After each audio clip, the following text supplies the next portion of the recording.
Assalamualaikum warahmatullahi wabarakatuh. Sampurasun. Wilujeng enjing pamirsa, patepang deui sareng abdi Sherly Angelik Marcelin dina ieu acara iNews. Pamirsa, aya sepuh istri ngantunkeun lantaran truk nubruk warungna di Gresik, Jawa Timur. Kecelakaan lumangsung nalika truk anu ngangkut batubara oleng nalika bade nyiap kandaraan anu sanes.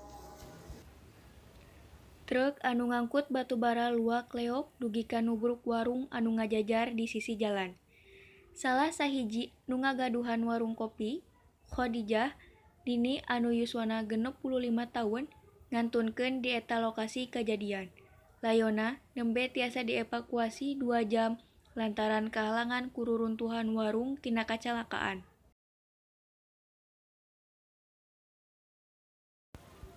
Saur polisi, truk oleng nalika nyobian nyiap kandaraan anu sanes.